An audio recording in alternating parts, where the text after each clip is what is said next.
যে নতুন ভিসি নিয়োগ প্রাপ্ত হয়েছে গৌতম বুদ্ধ দাস, উনি ভেটেরিনারির 2 বারের ভিসি ছিলেন।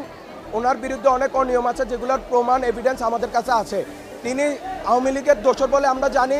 তিনি তার নিজ দায়িত্বে এখানে ছাত্রলীগের কমিটি আনছিল এবং সাধারণ ছাত্রছাত্রীকে তারা বিভিন্ন ট্যাগ লাগিয়ে বহিষ্কার করে। এসব প্রমাণ আমাদের কাছে আছে বিধায় আমরা এই নতুন ভিসিকে অযৌক্তিক মনে করতেছি। আমরা তাকে ক্যাম্পাসে কোনোভাবে আসতে দিব না। যদি এই দাবিগুলো মেনে নেওয়া না হয় তাহলে আমরা অতি শীঘ্রই আমাদের যে পরবর্তী কার্যক্রম এটা আমরা শুরু করব।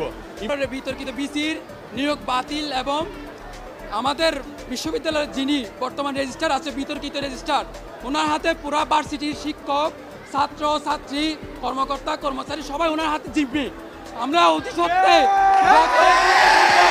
ওনার পদত্যাগ চাই। আমরা যে নতুন বিতর্কিত যে বিসিকে নিয়োগ দেওয়া হয়েছে, অতি সত্বর তার নিয়োগ বাতিল করতে হবে।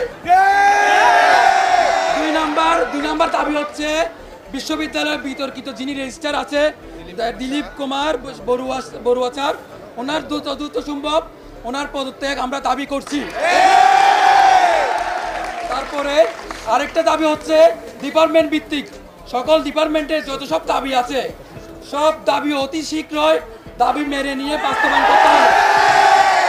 আরেকটা মহামূল্যবান দাবি হচ্ছে আমাদের ডিপার্টমেন্ট, প্রতিটা ডিপার্টমেন্টে আমরা গত ছাত্র আন্দোলনে সবাই প্রত্যক্ষ পরোক্ষভাবে জড়িত ছিল, তো এবং সবাই যথেষ্ট রাস্তায় ছিল। তো আমরা আহ্বান করব, আমরা দাবি জানাচ্ছি প্রতিটা ডিপার্টমেন্টকে 25% ওয়েবার ঘোষণা করতে হবে। এই হচ্ছে আমাদের প্রধান দাবি।